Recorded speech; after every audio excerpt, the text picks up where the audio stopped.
Hello everyone. Today we are going to see the third chapter in geography, which is our changing earth. In the last class we have discussed about earthquake, volcano, effects of endogenic forces. Under this we have seen spreading zones, subduction zones. Next we have seen about exogenic or exogenous forces. Under this we have discussed about waterfall. Synopsis of the lesson. In this session we are going to see the following topics. The first one is features formed by a river. Under this we are going to see meanders, oxbow lake, floodplain, levees and delta. Next we are going to learn about landforms created by sea. Under this we have sea caves, sea arches, stack, sea cliff and sea beaches. Next we are going to learn about features formed by ice. Under this we are going to see glacier, glacial moraines. Then we are going to see features made by wind. Under this we have mushroom rocks, sand dunes, then lures. Next we are going to see earthquake preparedness. Finally we are going to see earthquake in Nepal, a case study. Now we are going to see features formed by a river. The following features are made by a river. The first one is meanders. Then we have oxbow lake. Then we have floodplain, levees, delta. Students, first let's see about meanders. A meander in general is a bend in the course of the river. In other words, a large bend or loop in the course of a flowing river is known as a meander. So what is mean by meander?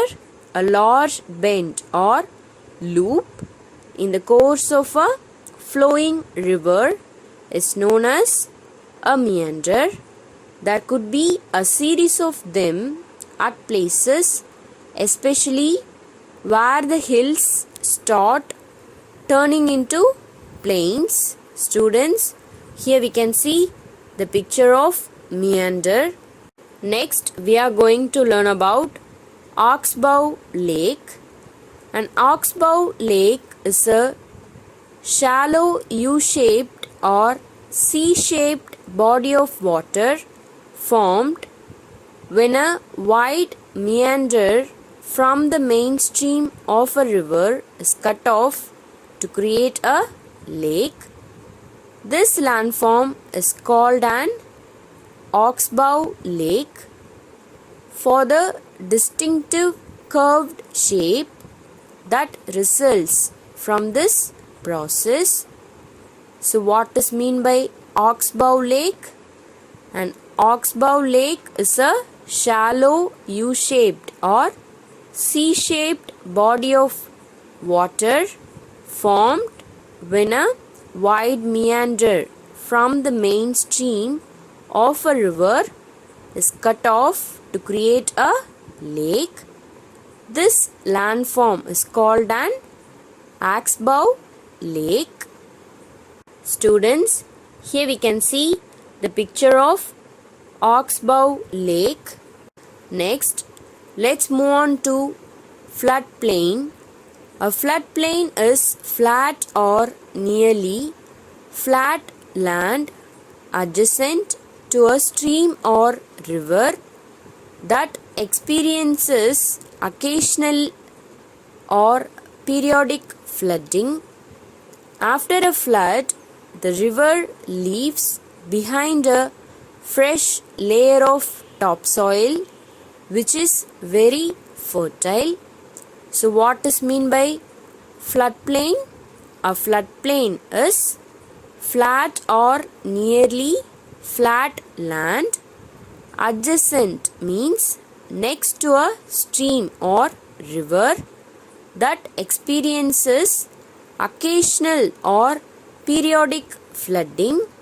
After a flood, the river leaves behind a fresh layer of topsoil which is very fertile.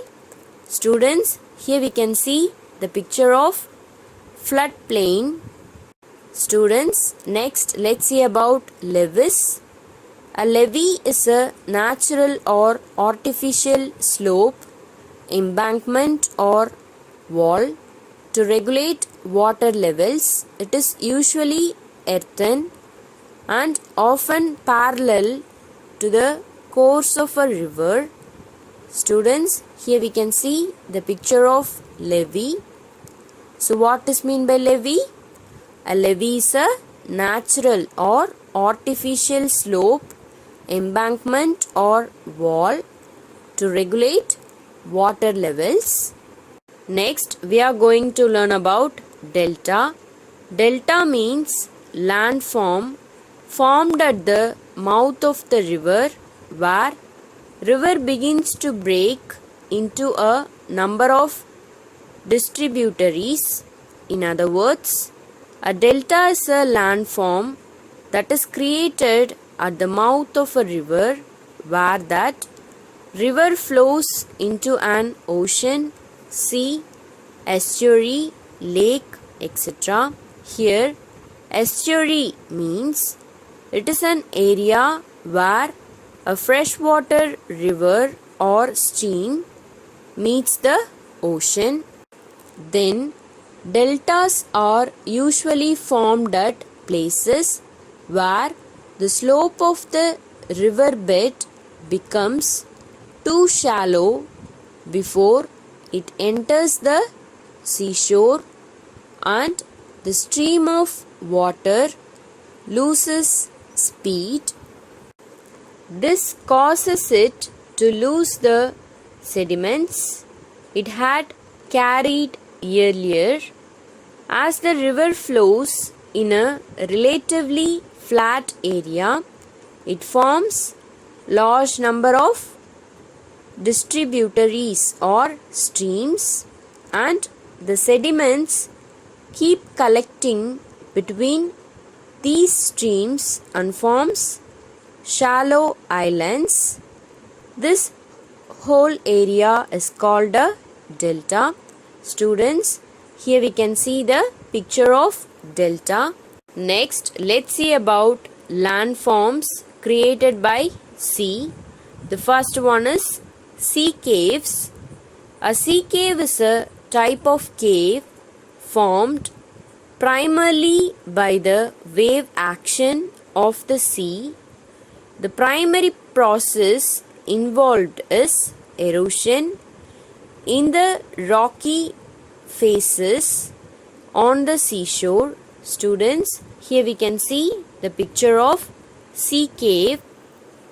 Next, we are going to learn about sea arches. A sea arch is a natural arch or bridge made of stone that has been created through the process of land, wind and water erosion. Over a period of time, a sea cave can convert into a sea arch with increased erosion in the rocks.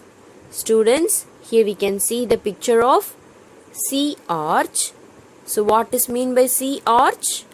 A sea arch is a natural arch or bridge made of stone that has been created through the process of land, wind and water erosion. So over a period of time, a sea cave can convert into a sea arch with increased erosion in the rocks. Next, let's see about stake.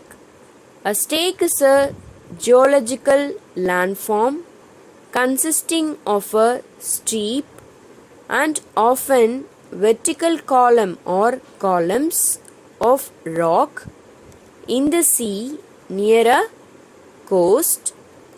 Stocks are formed when part of a main landform is eroded by water action or water crashing against the rock.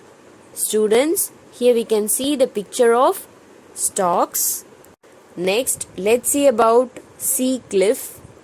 The seawater coast rising almost vertically above the seawater is called a sea cliff. Students, here we can see the picture of sea cliff. So what is meant by sea cliff? The seawater coast rising almost vertically above the seawater is called a sea cliff. Next, we are going to learn about sea beaches. The span of the seashore, which is flat, and the waves leave behind sediments at these places in the form of fine sand are called beaches. Students, here we can see the picture of beach. Next, we are going to learn about features formed by ice. The first one is glacier. A glacier is a large mass of ice, like a frozen river, moving slowly over some land surface or down a valley. In some areas, the amount of snowfall exceeds the amount that melts. This accumulated snow mass causes the formation of glaciers. There are some glaciers which have a thickness of nearly 200 meters of ice or nearly a 60-story building. So students, here we can see the picture of glacier. Students, do you know Siachen Glacier on the borders of India in Jammu and Kashmir is also known as the world's highest battlefield. Here we can see the picture of Siachen Glacier. Next, we are going to learn about glacial moraines. First, we have to know what is meant by glacial moraines. Glacial moraines means rock debris. Debris means waste and coarse material deposited on the glacier due to its movement. As the mass of ice forming a glacier slides down, it erodes the soil and rock on the sides of the valley through which it passes. These soil and rock debris keep collecting and moving along with the mass of ice and is called glacial moraine. A moraine is any glacially formed accumulation of unsolidated glacial debris, which means soil and rock, which can occur in glaciated, which means covered by glaciers or ice sheets regions. Students, do you know Iceland is close to the Arctic Circle? This region is extremely cold and has many glaciers, but at the same time there are extensive, which means large hot springs and volcanic eruptions. Next, we are going to learn about Features made by wind. The first one is mushroom rocks. The mushroom rocks are also called rock pedestals. They are one of the most striking manifestations, which means display, of the processes of erosion and weathering, usually found in desert areas. So, mushroom rocks are usually found in desert areas. The winds blowing at high speed erode the lower section of the rocks more than the upper portion. This happens as the sand particles blown along by the wind, being heavier, remain close to the surface, and as the wind passes along the rocks, the sand particles in the wind keep eroding. Then the portion of the rock closer to the surface, while the upper portion is not affected as much. This gives the rocks a mushroom-like shape.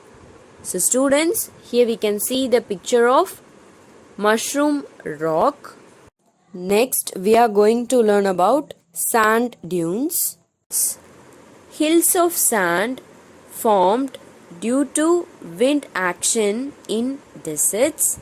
This is called sand dunes. Students, here we can see the picture of sand dunes. Sand is formed by continuous erosion of rock surface affected by fast blowing winds. This sand gets transported by wind, and wherever the wind loses velocity, the sand gets deposited and forms a hillock of sand called a dune. Dunes are subject to different forms and sizes based on their interaction with the wind. Most kinds of dune are longer on the windward side. So what is mean by windward side? The direction from which the wind is blowing, that is windward side. Where the sand is pushed up the dune, and a shorter in the leeward side. So what is mean by leeward side? It is the direction downwind or downward from the point of reference. Next, we are going to learn about lures. So what is mean by lures? Very fine sand deposited by action of wind. This is called lures. Students, here we can see the picture of lures. When sand of very fine grain and lightweight gets blown and subsequently means later gets deposited over a large area, it is called lures. Frequently means regularly or often. The resulting lures deposits are several meters thick. Such areas are found in certain regions of China. So in this chapter we studied various forms of changes the earth undergoes due to differing causes. Students, remember, these changes do not happen over days but mostly take many years to be noticeable. The process is continuous and never ending. Next, we are going to learn about earthquake preparedness. Earthquake can take place at any time of the day, at any place, and in any season. As of now, it cannot be predicted. We should be aware as to what actions we should take to save ourselves from the effects of these. The first one is safe spots. Safe spots means sitting under a table, chair, kitchen counter, standing against the inside corner of room is found to be safer than other places inside buildings. They are safer from falling debris. Stay away from fireplaces, areas around hot appliances, glass surfaces, mirrors, as such things can fall, shatter, or break to cause injuries. Then be prepared. Make your friends, elders, and family members aware, and always keep first aid items at home. Keep telephone numbers of fire brigade. Here, fire brigade means a group of firefighters, hospital, and police close at hand to call for assistance. Students, you would have noticed some changes which are sudden, can have devastating effects. Here, devastating means damaging effects. The coastal areas in India now have warning systems for tsunami, and one should be vigilant. Vigilant means watchful or alert to any such news if you are in coastal areas. Earthquakes are also quite frequent. You should be aware how and what safety measures could be adopted to safeguard against loss of life and property by these. First, we are going to see definition of a case study. A case is a factual description of events that actually happened at some point in the past. It is designed to elicit discussion and analysis of a particular situation. Here, factual means truthful or realistic. Description means explanation. Elicit means provoke or cause. Analysis means study or investigation. So, a case is a factual description. Here, factual description means truthful or realistic explanation of events that actually happened at some point in the past. It is designed to elicit. Here, elicit means provoke or cause discussion and analysis of a particular situation. Here, analysis means study or investigate a particular situation. Students, next we are going to learn about earthquake in Nepal, a case study. Students, here we can see the pictorial representation of earthquake in Nepal. Earthquake in Nepal, a case study. On 25th April 2015, around noon, which means around afternoon, an earthquake measuring 7.8 on the Richter scale struck Nepal. It was followed by over 100 aftershocks over the next few days. Its epicenter was in the north central Nepal, and its Hypocenter was at a deep of approximately 8.2 kilometer below the surface. So, it was considered to be the strongest earthquake in the last 80 years. The tremors were so strong that they were felt several hundreds of kilometers away. Then it destroyed nearly all the buildings in the capital city Kathmandu and the surrounding regions. Students, here we can see the picture of destroyed buildings during the earthquake. People were rendered homeless and cut off from the rest of the world, as all roads and even the airport was damaged. It triggered, which means it caused huge landslides and avalanches in Himalayas. So what is mean by avalanches? Avalanches means a large amount of ice, snow and rock falling quickly down the side of a mountain. This land-locked country was nearly devastated, which means destroyed. Over 9,000 people died and more than 20,000 suffered injuries.